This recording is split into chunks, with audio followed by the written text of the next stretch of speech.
Hi, this is my video going over the APUS rubric this year.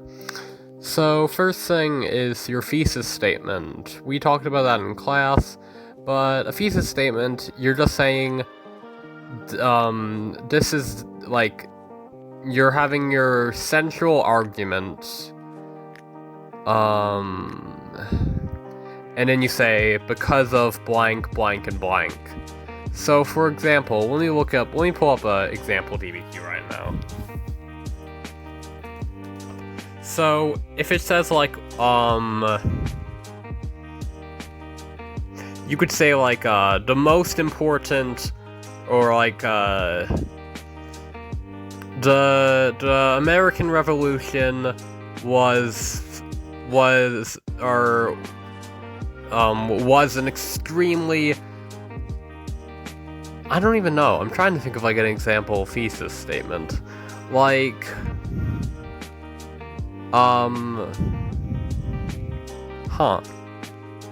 You can tell how prepared I am for this exam, the way that I'm acting right now. If it said how much of a break from the past something is, like, the American Revolution marked a significant break from the past of American history because of three things. You say because of blank, blank, and blank. Because of the social, economic, and political things. That's one thing you can do.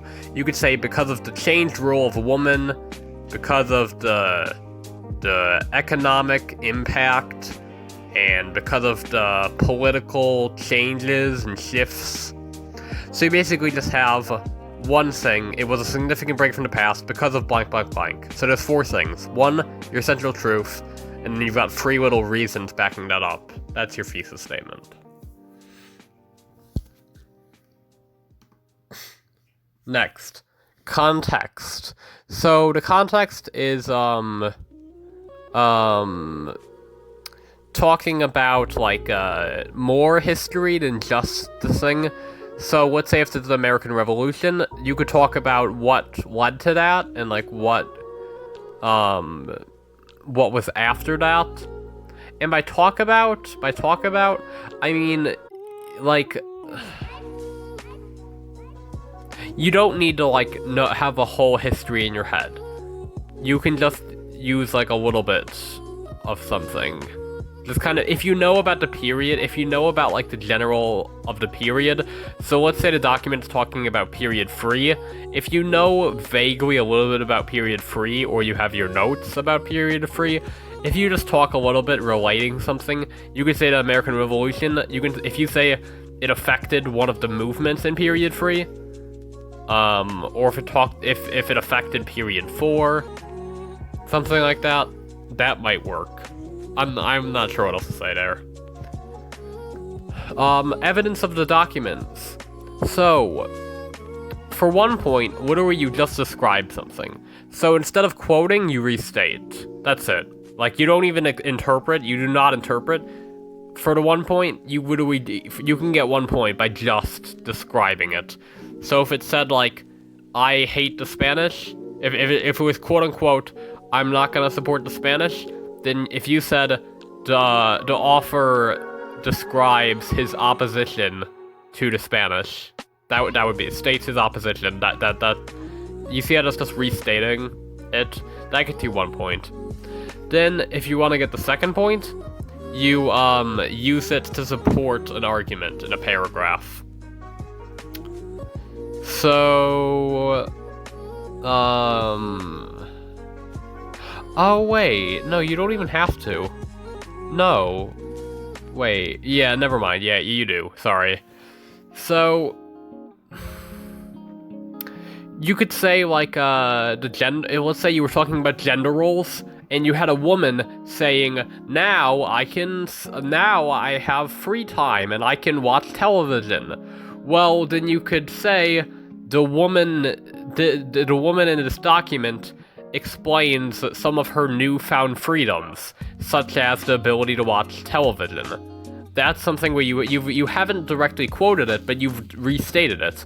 And then, as well, you're showing how there was gender roles changing, And that was one of your original 3 reasons. So do you see how that's using the document, and it's using that to support an argument?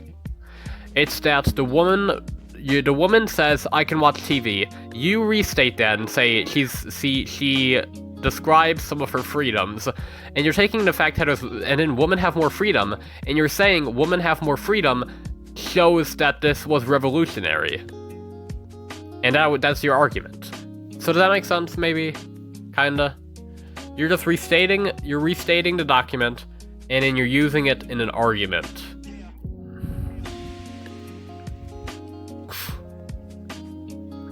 And then there's also evidence beyond the documents, where you're just like, you just bring something up that's not in the documents. We also have our notes. We're allowed to use our notes and our textbook for this exam, so that's helpful.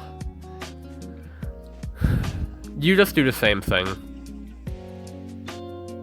But you could also, like, you could do the same thing, but you don't need to know about, like, any documents. But what you could bring up is, like, you could say, like, Shay's rebellion, or this rebellion, or talk about it a little bit. You don't have to make a document. Like, you don't have to, like, look up a document. You don't have to look up the Article of Confederation. You just bring up a historical event. And 2 of them. You can get 2 points on this part. You just bring up a historical event from the period. So if you have your notes out that have the period and it's the key events, that's gonna be good.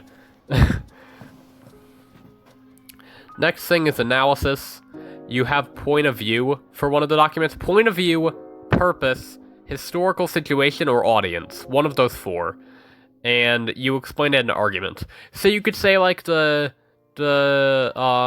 purpose of the woman in that I can watch television.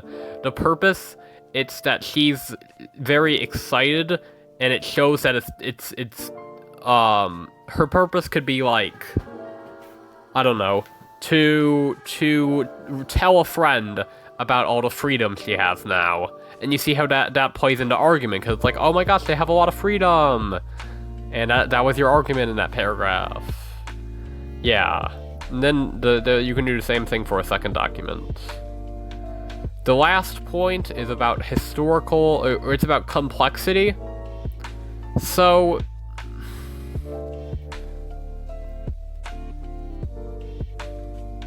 complexity, honestly, I'm unsure about that one. If there's like something with multiple variables, I got the complexity point, but I don't really remember doing this in my DBQ. If you say like similarity and difference, if you talk about similarity and differences, or you talk about cause and effect, or you explain multiple causes of an event, that's it. That's good enough. So if you say like, the woman had more freedom because of 1, the legislature that allowed women to work, and 2, men were busy, so women had more free time to themselves. You've got 2 causes there. That's good enough. That gets you the complexity point. If you explain multiple causes as like part of your argument. So yeah. If you look, I'm talking about the second bullet point. That's a really useful one to look at. Because that seems like an easy way to get that point, or an easier. So yeah, I hope that's kind of helpful. I don't know if it is, but it's something. Yeah. I hope that was helpful.